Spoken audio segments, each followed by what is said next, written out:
बारिश में 15 अगस्त पर पतंग बेचने वाली माँ बेटी। दादी उठिए ना। माँ, बरखा दीदी, गुंजन दीदी, देखो पिताजी उठ नहीं रहे हैं, बारिश में भीग रहे हैं। इन्हें उठाकर अंदर ले चलो वरना बीमार हो जाएंगे। मौत की सच्चाई से अनजान पीहू कफन में लिपटे अपने फौजी पिता को उठा रही थी, जिसे देखकर वसुधा की छाती फटी जा रही थी। बहते आंसू से कभी वो अपनी 3 बेटियों की तरफ देखती तो कभी सदा के लिए सो चुके अपने पति अमर के पार्थिव शरीर को देखती। तभी उसे अतीत के बीते पल याद आने लगते हैं। 1 साल पहले। अच्छा वसुधा, मैं चलता हूं, अपना और बच्चियों का ख्याल रखना। छलकते आंसुओं से वसुधा सरहद पर जाते हुए पति को तिलक करती है। जल्दी आ जाइएगा, मैं और बच्चे आपका इंतजार करेंगे। वसुधा, तुम तो जानती हो मैं एक सिपाही हूं। मैं जाता नहीं, लेकिन सरहद पर दुश्मनों के टुकड़ों ने हमला बोल दिया है।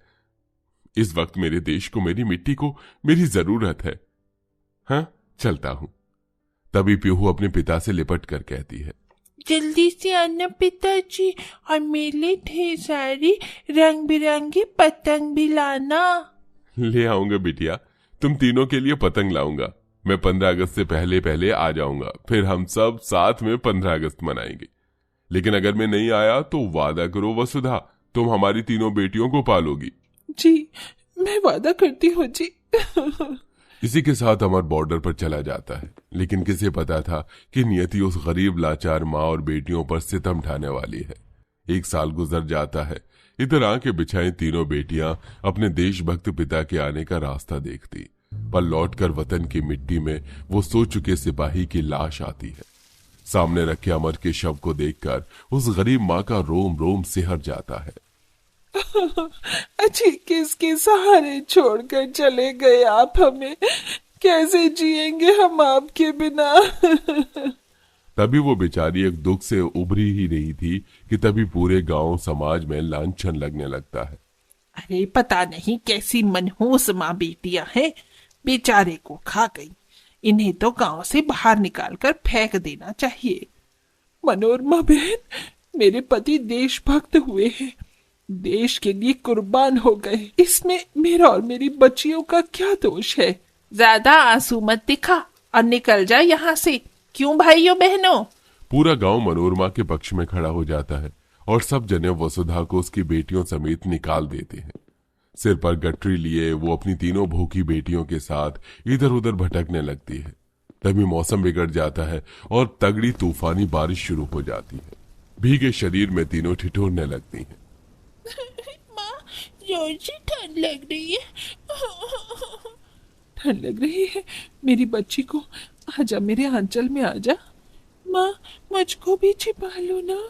अपने फूटे भाग्य पर रोते हुए बरखा पीहू को आंचल में समेट लेती है, जबकि गुंजन बारिश तूफान को झेल रही थी। तभी सड़क से कई सारी गाड़ियां 15 अगस्त की प्रदर्शनी करते हुए गुजरती हैं।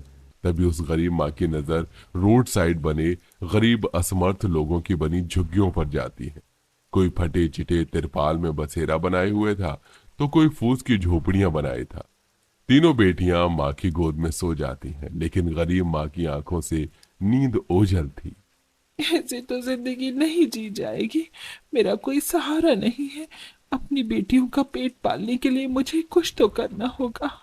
इसी उधेड़ बुन में रात कट गई और सवेरा हो जाता है। बरसात थम चुकी थी। तभी तीनों बेटियां उठ जाती हैं और पीहू खुले आसमान में पतंग उड़ते देखती है। तभी एक पतंग कटकर कीचड़ में गिर जाती है और पीहू दौड़कर आशा भरे मन से उठा लेती है। पीहू फेंक दी, ये पतंग गंदी हो गई है, देख इसमें कीचड़ लगा है। नहीं नहीं, मुझको इस पतंग से खेलना है, हटो, मुझको पतंग उड़ाने दो। तभी बारिश के पानी में गीली हो चुकी पतंग एकदम से फट जाती है और पीहू बहुत रोने लगती है। देखो ना माँ, मेरी पतंग फट गई, मुझे पतंग दिला दो ना माँ। यहाँ हमारे खाने के लिए कुछ नहीं है, पतंग के लिए पैसे कहाँ से लाऊं? नहीं, मुझको पतंग चाहिए चाहिए चाहिए चाहिए। तभी वसुधा एक ठेले पर पतंग बिकते देखती है। पतंग ले लो पतंग, 10 में पतंग, 20 में पतंग, सुंदर सुंदर पतंग। तभी दिल में आशा जगाई वसुधा पतंग वाले के पास आकर हिचकती है। सुनो भैया जी, मुझे मेरी बेटी के लिए पतंग चाहिए। अरे बताइए ना बहन जी, कौन सी पतंग दिखाऊं? ये कागज वाली, ये पन्नी वाली, या फिर ये लाइट वाली?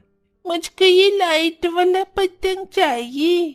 ये लो बेटा, ये पतंग हो गई 150 का, चलो लाओ पैसे। भैया जी, मेरे पास देने के लिए पैसे नहीं हैं। ये सुनते ही पतंग वाला दांत पीसकर बेचारी बच्ची से पतंग छीन लेता है। हे लड़की, चल दे ये पतंग, हाथ में एक फूटी कौड़ी नहीं है और पतंग चाहिए, चल दफा हो जाए से। अंकल जी, मेरी बहन को पतंग दे दीजिए, है न? बदले में हमसे काम करवा लीजिए। ठीक है, तो फिर तुम गरीब माँ बेटियों को मेरे ये पतंग बेचने होंगे। जी मंजूर है। गरीबी के आगे जोर नहीं चलता है। वसुधा और उसकी दोनों बेटियां बरखा गुंजन रोड पर ही बैठकर पतंग बेचने लगती हैं। चारों तरफ 15 अगस्त की धूमधाम मची हुई थी। तभी वो राहगीरों को आवाज लगाती है, पतंग ले लो, पतंग, सुंदर सुंदर रंग बिरंगी पतंग ले लो। इससे सस्ती पतंग आपको और कहीं नहीं मिलेगी। आओ आओ और 15 अगस्त के लिए पतंग ले लो, बिल्कुल सस्ती। तभी लाइट वाली पतंग देखकर क्या बड़े क्या बच्चे सब लोग उन गरीब माँ बेटी के पास पतंग खरीदने आने लगते हैं। अरे वाह, पतंगे तो बड़ी अच्छी है, कितने में दोगी? जी साहब जी, सबका अलग अलग दाम है। ये कागज वाली 10 की है, पन्नी वाली 20 की और ये लाइट वाली 150 की है।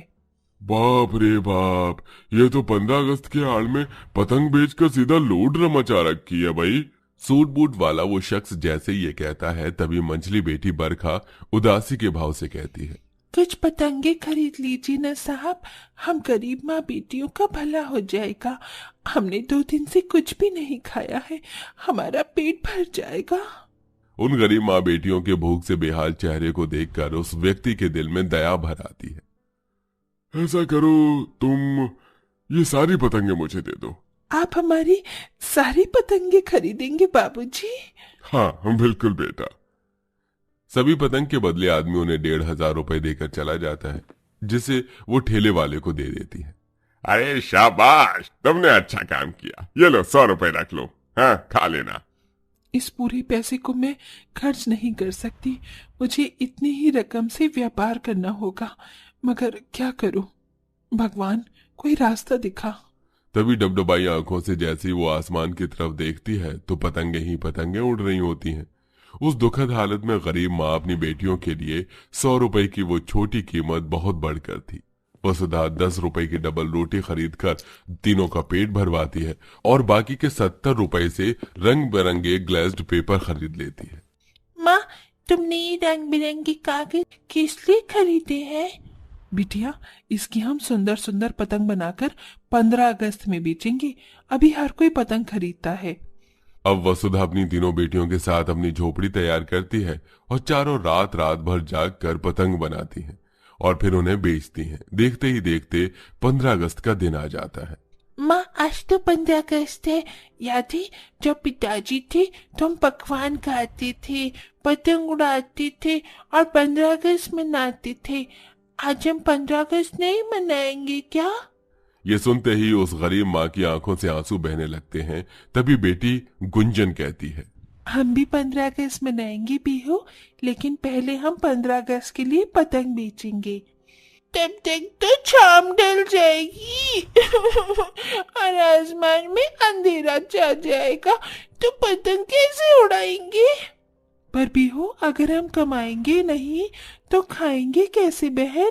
हर त्योहार सबके लिए खुशियां थोड़ी न लेकर आता है। गुंजन की बात पीहू को समझ में आती है और अब चारों माँ बेटी रोड सिग्नल पर अलग होकर पतंगे बेचती हैं। तभी सिग्नल पर गाड़ी रुकी देखकर पीहू बोलती है, पतंग ले लो पतंग, लाल पीली नीली पतंग, न्यारी न्यारी प्यारी प्यारी पतंग, पतंग ले लो बाबूजी। तभी गाड़ी के अंदर बैठा शख्स अमन उस बच्ची के चेहरे और उसके गरीब पहनावे को देखकर पिघल जाता है। उसके पाँव में चप्पल भी नहीं थी। बेटा लाओ, ये सारी पतंग मुझे दे दो, ये लो पैसे। अमन दरिया दिली से पीहू को उसकी आशा से बढ़कर पतंग के बदले में पैसे देता है, जिसे देखकर गरीब माँ की आंखों से आंसुओं की झड़ी बहने लगती है। पीहू से लिपट जाती है। देखो माँ, अंकल ने मुझे कितनी सारी पैसे दिए, अब हम 15 अगस्त मना पाएंगे ना? हाँ मेरी बच्ची, हाँ अब हम भी 15 अगस्त मनाएंगे। अंत में 15 अगस्त के दिन गरीब माँ बेटियों की आशा पूरी हो जाती है और वो भी 15 अगस्त मनाती हैं। वहीं चारों मिलकर शहीद पिता को श्रद्धांजलि भी देती